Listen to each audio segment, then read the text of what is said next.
Dalam riwayat lain sebagaimana disortirnya buah-buah yang berkualitas dari buah-buah yang buruk. Maka teman-teman sekalian, nasihat demi nasihat sudah kami sampaikan. Coba jangan cuma masuk telinga kanan dan keluar telinga kiri. Coba direnungi baik-baik, difikirkan. Karena kita semua seperti orang yang sedang melangkah menuju ke liang lahatnya, tinggal tunggu sampai meninggal lebih dulu. Ini pelajaran penting yang harus diambil. Itu apa solusinya? Ini yang saya ingin titik beratkan. Ini pesannya nih. Kata Hasan Basri, perbaik. Allah mengatakan, walan tajida li sunnatillahi tabdila. Kalian tidak akan pernah menemukan perubahan dalam sistem Allah. Beriman patuh sama akhirnya. Kita mengikuti Fir'aun, Namrud, Abu Lahab, Abu Jahal sama ujungnya. Tidak akan berubah. Maka tidak ada pilihan lain kecuali kita segera memilih dan selamatkan diri kita.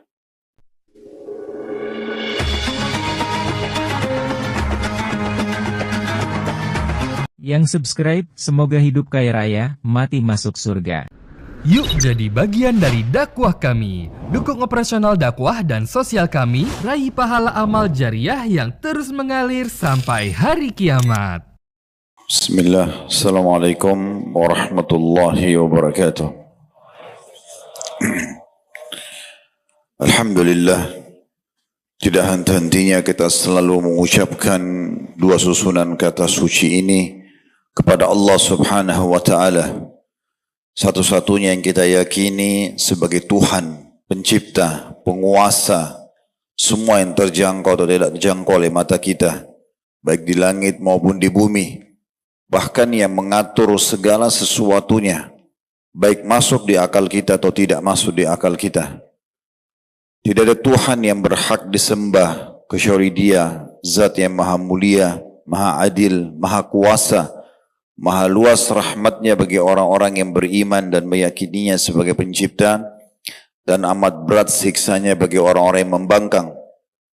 Dan kita terus mensyukuri nikmat iman kita ini, karena dengan beriman kepadanya semua tatanan hidup kita bisa tertata dengan rapi.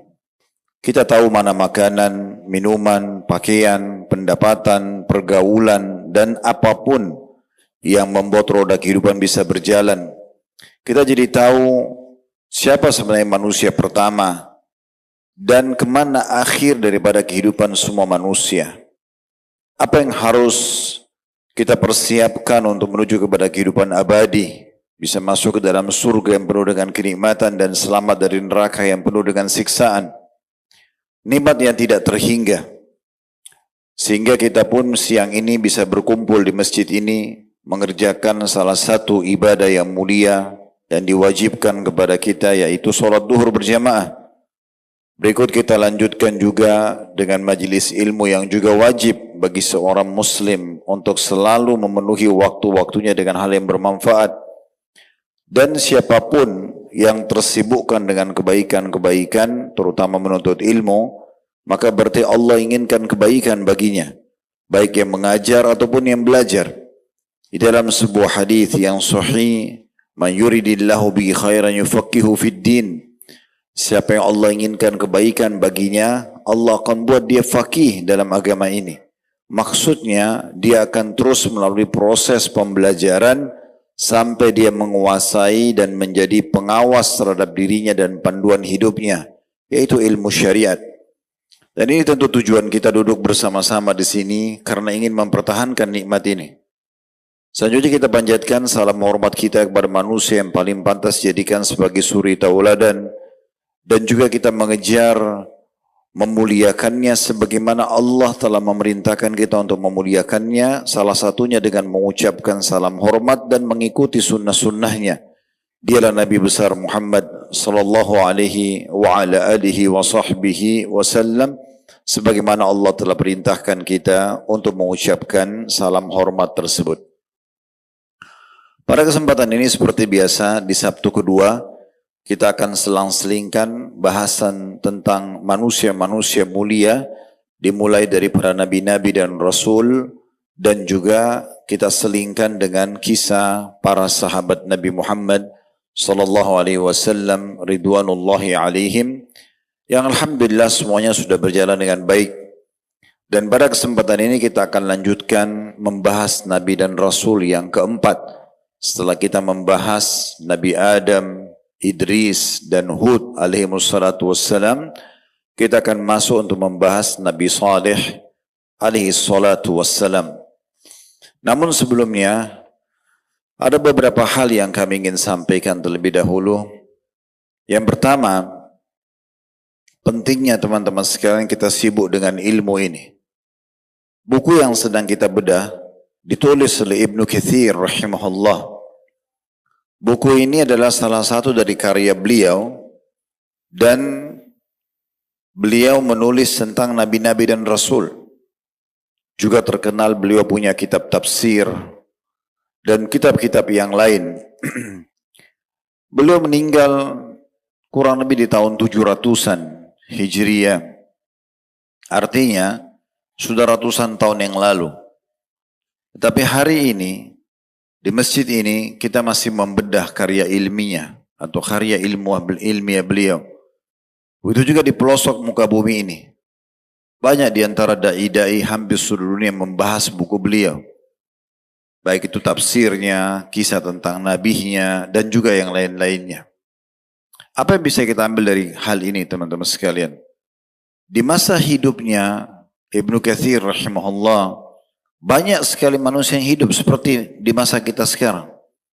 Periode-periode manusia ini banyak sekali. Ada yang seumur, ada yang lebih muda, ada yang lebih tua. Tapi dianggap itu adalah semasa. Mana yang lainnya?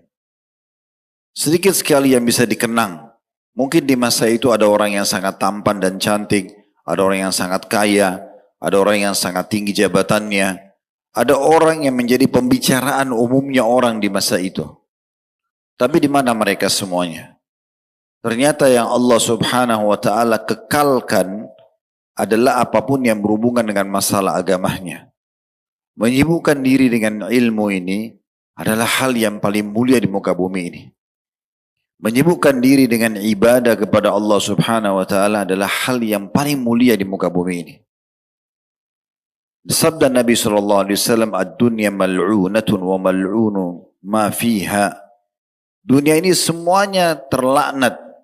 Artinya kurang sekali. Atau akan hilang dan sirna. Dan juga terlaknat apapun yang ada di dalamnya. Sirna semuanya. Makanan, minuman, persaingan jabatan, persaingan para suaja, warna kulit, dan segala macam hal termasuk harta. Illa zikrullah. Kecuali berzikir kepada Allah. Maksudnya ini akan kekal. Serta wamawalah.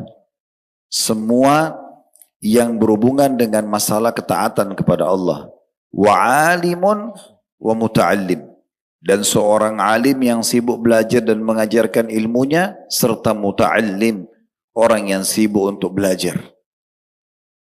Ini memang hal yang sangat mahal. Oleh karena itu teman-teman sekalian, saya menyarankan diri saya dan teman-teman sekalian untuk istiqomah. Banyak orang rajin menuntut ilmu awal dia hijrah. Namun setelah itu mulai kendor. Karena mungkin tontonan-tontonan yang dia tonton di media, atau pergaulannya, atau tempat kerjanya. Padahal sebenarnya menuntut ilmu tidak cukup dengan sekali. Mencintai ilmu agama dan sibuk dengannya, ini tidak cukup dengan sekali. Padahal sebenarnya kita harus terus menyibukkan diri dengan ilmu karena tidak ada ruginya orang yang sibuk dengan ilmu. Dia akan menjadi pondasi dasar keimanan yang bisa mengubah segala sesuatu menjadi baik. Dan ilmu itu bukan hanya bermanfaat bagi diri kita sendiri, tapi akan bermanfaat kepada manusia yang lain yang kalau kita ajarkan atau kita sebarluaskan. Dan akhirnya setelah kita meninggal akan menjadi amal yang terus mengalir. Ratusan tahun yang lalu penulis buku yang sedang kita baca ini sudah meninggal. Tapi mungkin beliau tidak pernah berpikir ternyata tulisannya akan bertahan sampai ratusan tahun ke depan. Sibuk kaum muslimin, Allah buat mereka sibuk untuk menulis karya-karyanya. Ibnu Katsir rahimahullah diterjemahkan dengan berbagai macam bahasa, diterbitkan, dicetak, ada yang digratiskan, ada yang diperjualbelikan, dan juga dibedah. Sehingga banyak manusia mendapatkan hidayah dari kebaikan ini. Di masa kita sekarang mudah sekali untuk mendapatkan hal-hal yang seperti ditulis oleh Ibnu Katsir rahimahullah hanya dengan bermodalkan handphone kita. Belajar apapun bisa dari handphone kita. Menulis apapun bisa di handphone kita. Bahkan kita menyebarluaskan ilmu pun bisa dengan handphone kita. Terlalu banyak di antara anak muda muslim justru tidak menyibukkan diri dengan ini. Jangankan sibuk untuk menyebarkan ilmu. Masuk untuk mendukung channel-channel dakwah saja yang modalnya hanya di YouTube. Misalnya dengan subscribe, mungkin di follow dari Instagram, di Facebook, di TikTok. Juga tidak dilakukan. Tapi mereka sibuk, kalau kita lihat list dari tontonan medianya, sibuk dengan hal yang jauh dari ilmu. Padahal sebenarnya dia dengan sangat mudah bisa meraih pahala. Bukankah dengan kita memberikan dukungan pada channel-channel dakwah tersebut, kita juga bisa andil bersama para ulama dan dai-dai kita, dan akhirnya tersebar luaskan. Berapa banyak orang yang hanya menunggangi channel dakwah yang ada, kemudian dia sebar luaskan, orang lain dapat hidayah disebabkan dia hanya menungganginya. Berapa banyak orang yang dapat pahala hanya dengan membeli buku, dengan beberapa pendapatan atau sedikit dari pendapatan bulanan dia lalu disebarluaskan, diberikan ke pesantren, diberikan ke masjid sebagai wakaf misalnya, dan akhirnya orang baca ataupun para ustadz di masjid tersebut atau pesantren itu mengajarkannya, maka banyak manusia yang mendapatkan hidayah. Kenapa tidak kita sibukkan diri kita dengan hal ini? Padahal sudah bisa ambil pelajaran dari penulis buku kita ini. Bahwasanya setelah meninggal yang betul-betul bisa kekal dan terus-menerus mengalir ini diantaranya ilmu yang bermanfaat. Kalau kita tidak bisa menjadi seorang alim yang sibuk menulis seperti beliau, maka minimal sebar luaskan. Minimal berikan dukungannya. Dan ini di masa kita sekarang sangat mudah. Kenapa masih banyak di antara generasi muda muslim tidak sibuk dengan masalah ini? Hanya mendukung channel-channel dakwah, hanya dengan mengikutinya, hanya dengan meng-share jadwal-jadwal ceramah misalnya, bisa saja mendapatkan andil yang sangat banyak dalam satu kajian, apalagi kalau setiap kajian. Maka ini harusnya menjadi pelajaran teman-teman sekalian. Ini yang saya ingin ingatkan diri saya, agar kita bisa selalu sibuk dengan ilmu tersebut. Dulu dalam majelis ilmu itu tidak akan mendatangkan kecuali seperti Nabi SAW mengatakan parfum seperti penjual minyak wangi. Yang ada hanya kebaikan, baunya harum, ya, hasilnya efeknya istimewa. Membuat kita makin tunduk kepada Allah, kembali kepada tujuan utama kita diciptakan. Ini sayang sekali kau terlewatkan begitu saja.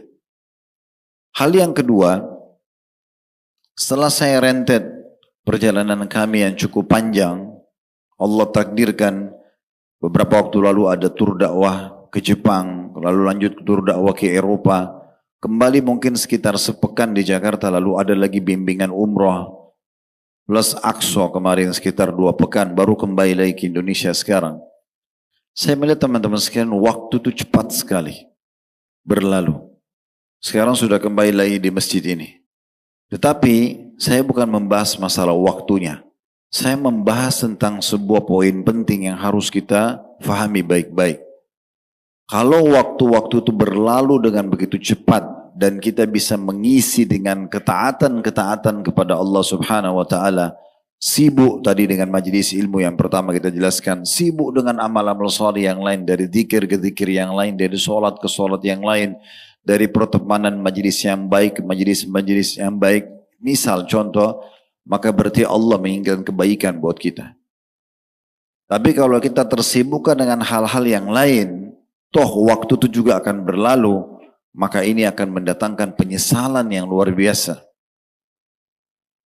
Tujuan kita diciptakan memang teman-teman sekalian dalam surah Az-Zariyat, surah nomor 1 ayat 56, ayat yang sangat masyhur kita semua sudah hafal, "Wa ma khalaqtul jinna wal insa illa liya'budun."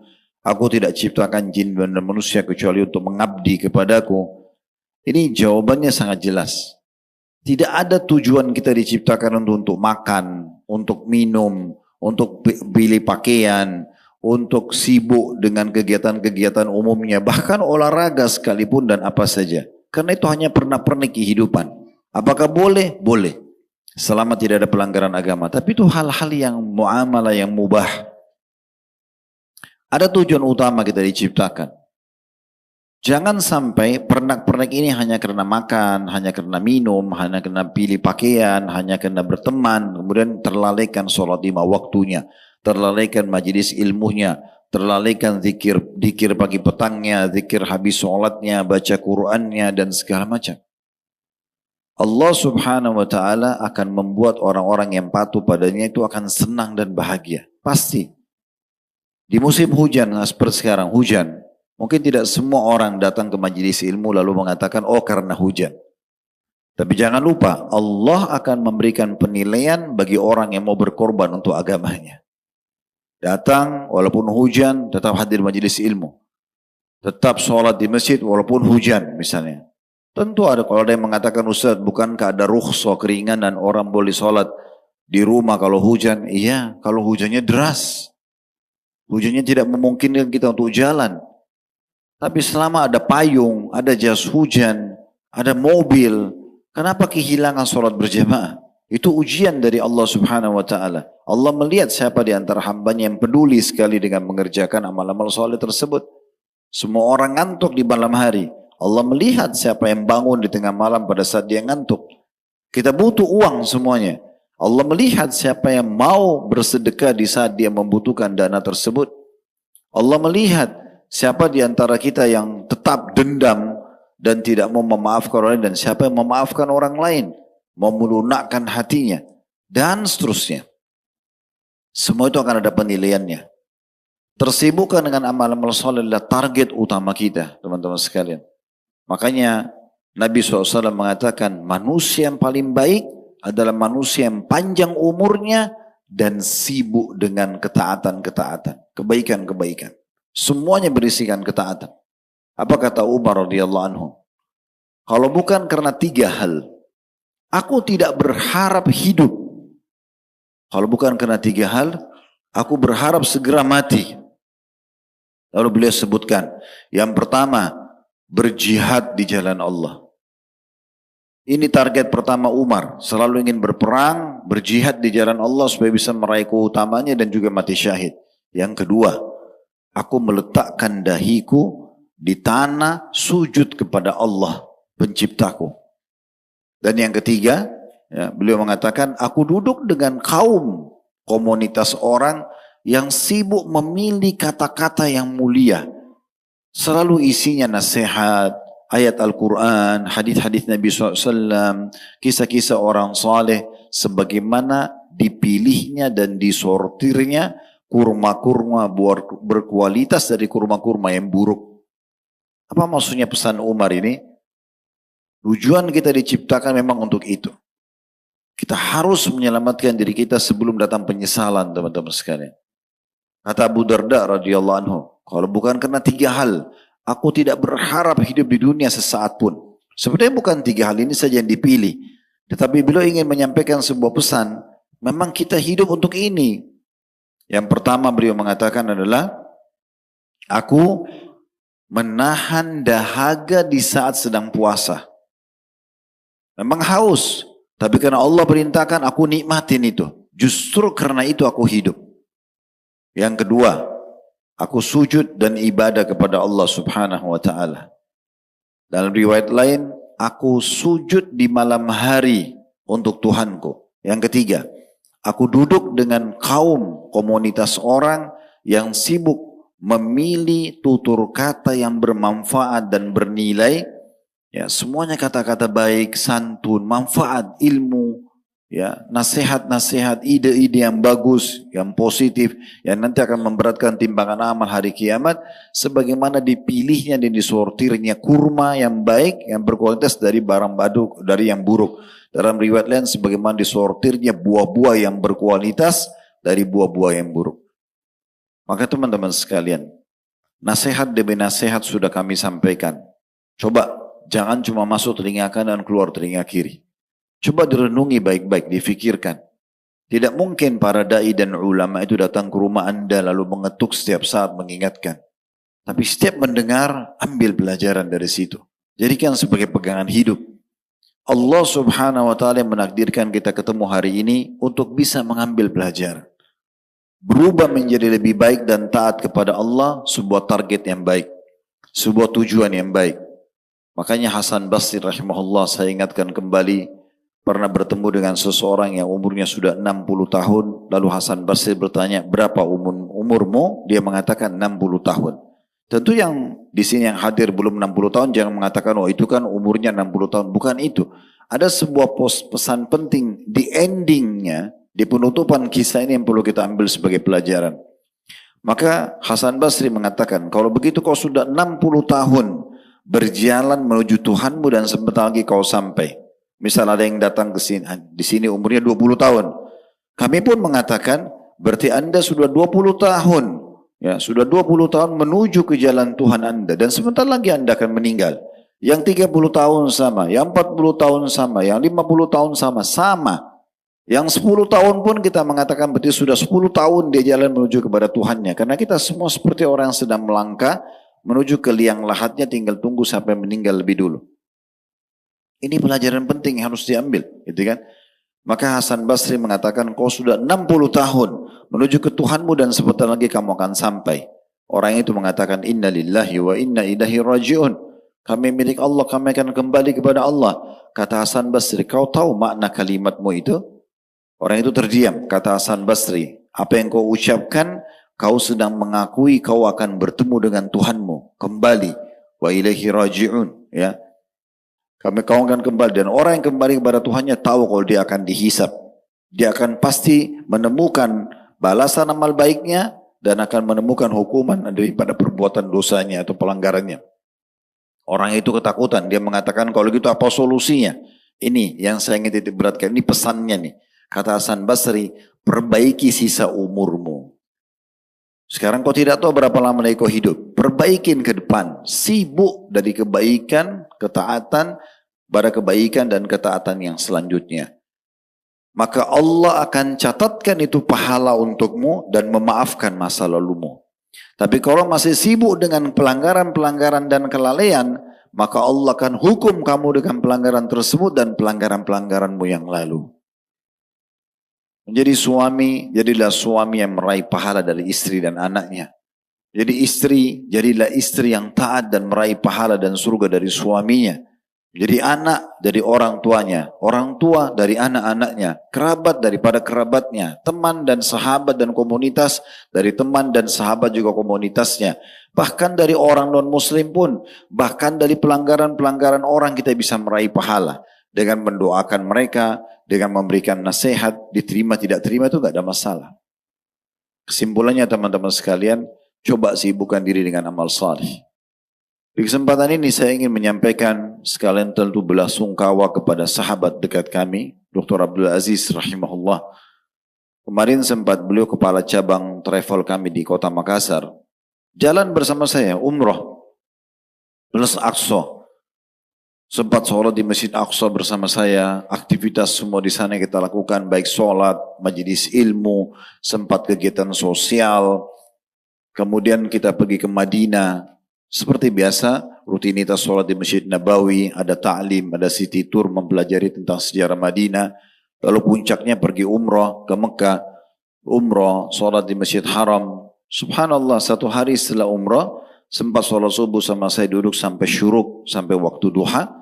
Setelah itu beliau pulang ke kamarnya sesak nafas, dibawa ke rumah sakit sebelum asar meninggal dunia. Dengan sangat mudahnya seseorang itu meninggal dan kembali kepada Tuhannya. Beliau tidak pernah berpikir akan meninggal di waktu itu. Umurnya bahkan lebih muda dari saya 2 tahun. Saya lahir tahun 75, beliau lahir tahun 77. Saya memandikan jenazahnya, memasukkan ke liang lahat, sambil terus merenung. Begitu luar biasanya, mudahnya Allah mengembalikan hambanya kepadanya. Dan beruntunglah karena betul-betul orang ini tersibukkan dengan amal saleh. Meninggal setelah mengerjakan banyak ibadah. Dan dari situ kita bisa menilai orang ini husnul khatimah. Karena kata Nabi SAW, Allah akan menutup seseorang dengan amal yang biasa dia kerjakan. Bagaimanapun kita menyembunyikan amal soleh kita, Allah akan perlihatkan di saat kita meninggal. Orang meninggal lagi puasa, lagi baca Quran, lagi sujud, lagi ceramah, lagi baca Quran. Pokoknya dia meninggal dalam kondisi yang biasa dilakukan. Bagaimana sehebat apapun seseorang mengemas maksiatnya, Allah tutup hidupnya dengan itu. Naudzubillah, lagi berzina di hotel, lagi mabuk, lagi main judi dan segala macam. Selamatkan diri kita teman-teman sekalian sebelum terlambat, ya. Banyak sekali pelajaran yang bisa kita ambil dari kehidupan ini, maka harus hati-hati. Semua roda kehidupan yang sekarang berjalan, aktivitas pagi, siang, sore, malam, makan, minum, berteman dan segala macam akan berakhir. Beruntunglah orang yang cerdas mengambil pelajaran dari orang-orang terdahulu dan dia segera menyelamatkan dirinya sebelum terlambat. Ini mungkin yang kami ingin sampaikan di awal teman-teman sekalian sebagai pembukaan. Pertama tentu menasihati diri sendiri, baru kemudian menasihati teman-teman sekalian. Karena saya melihat banyak sekali orang yang wajahnya tadinya hadir di majelis ilmu sudah tidak hadir lagi. Banyak tadinya orang sholat berjamaah di masjid kemudian kendor, lalu sibuk dengan yang lain. Mungkin banyak di antara muslim yang tadinya berhijab lalu buka hijabnya. Bahkan ada yang murtad dari agama Islam. Berapa banyak terjadi hal tersebut? Subhanallah. Ya, padahal tunggu sesaat ajal datang maka dia akan selamat. Dan Allah tidak mungkin salah dengan janji-janjinya. Innallaha la yukhliful mi'ad. Allah tidak akan pungkiri janjinya. Demi Allah teman-teman sekalian, kalau anda berpegang pada sunnah Nabi SAW ini, berpegang pada agama ini dan ajal datang, pastikan selamat. Imam Ahmad rahimahullah mengatakan, kalau engkau meninggal di atas sunnah, maka meninggallah. Gak ada masalah, gak usah ada yang perlu dikhawatirkan. Karena pasti kau akan selamat. Berpegang pada sunnah Nabi SAW pasti selamat. Gak mungkin tidak. Mau selama di dunia orang mau caci maki, orang mau tuduh, orang mau fitnah, gak usah peduli. Intinya kita sedang menyelamatkan diri kita dengan mengikuti manusia yang telah Allah perintahkan untuk diikuti. Itulah baginda Nabi SAW. Baik, kita akan masuk ke bahasan kita teman-teman sekalian. Kembali kita membahas kisah klasik. Kisah manusia-manusia terbaik yang telah Allah pilih di antara manusia ini untuk menjadi petunjuk bagi manusia yang lainnya. Mereka diistilahkan dengan para nabi dan rasul. Nabi dan rasul ini adalah manusia-manusia terbaik yang tentunya Allah telah pilih mereka karena kesucian hatinya, kecerdasan akalnya, kekuatan prinsip dan pegangan hidup mereka. Makanya Allah pilih di antara kita semuanya. Dan Allah sudah tutup dengan Nabi SAW. Kita sekarang sedang membahas salah satu Nabi Allah yang mulia, Nabi Saleh. Kisah yang sangat klasik. Masih sebelum Nabi Ibrahim AS. Apalagi kalau kita mau bicara tentang Nabi Muhammad SAW. Tepatnya Nabi keempat daripada 25 Nabi dan Rasul yang kita harus tahu kisahnya. Setelah tadi saya sebutkan ada Nabi Adam AS, kemudian Nabi Idris AS dan Nabi Hud, sekarang Nabi Saleh. Tentu Nabi yang mulia ini berasal dari kaum Thamud. Dan kaum Thamud dikenal sebagai kaum beliau. Dan ini adalah salah satu nama dari kakek beliau. Tradisi orang-orang Arab, kalau ada satu orang terkenal secara fisik, jabatan, harta, kedudukan, biasanya suku dinisbatkan dari dia. Suku dinisbatkan dari dia. Makanya di buku kita ini kalau yang pegang buku di nama dan nasabnya disebutkan Saleh bin Ubaid bin Asif bin Masah bin Ubaid bin Hadir bin Thamud. Ini Thamud ini. Yang diambil darinya nama kaum Thamud. Kaumnya Nabi Saleh. Bin Amir bin Iram bin Sam bin Nuh. Ini pernah kita singgung. Nabi Nuh alaihissalam punya anak 4 orang, diantaranya Sam. Nah, ini keturunan. Dan ini kisah klasik. Kalau kita sekarang berada di tahun 2025 Masehi, maka ini mundur 4.000 tahun yang lalu dari waktu kita sekarang. Beliau diperkirakan diutus antara tahun 2150 sampai 2080 sebelum Masehi. Berarti sekarang 2025 dikosongkan dulu, mundur 2025 tahun yang lalu, terus tambah lagi 2000 tahun yang lalu. Jadi 4000 tahun yang lalu, kisah klasik. Tapi untuk apa kita kenang teman-teman sekalian? Karena sudah kami jelaskan di awal kita bahas tentang kisah Nabi dan Rasul. Kisah yang sebenarnya para manusia ini dari para Nabi dan Rasul. Jangan pernah cari dari kisah yang lain. Omong kosong yang lain itu. Darwin mengatakan manusia dari kera. Ada yang ateis, tidak yakin ada Tuhan. Dan tidak meyakini adanya kehidupan akhirat. Semua itu omong kosong. Kalau Anda mau faham benar-benar kisah manusia ini, kisah dari para nabi-nabi dan rasul, tidak ada yang lain. Jadi dari mereka kita akan tahu, oh ternyata ini tujuannya manusia ada. Oh ternyata begini orang kalau patuh pada Allah dan beriman akhirnya seperti ini, tidak akan berubah itu. Oh begini orang-orang yang membangkang itu akhirnya begitu akan dihukum, tidak akan berubah. Allah mengatakan walan tajida li sunnatillahi tabdila. Kalian tidak akan pernah menemukan perubahan dalam sistem Allah. Beriman patuh sama akhirnya. Antum mengikuti Abu Bakar, Umar, Uthman, Ali, dan para nabi-nabi bahkan semuanya sebelum para sahabat ini, kita akan sama dengan mereka. Tidak akan berubah.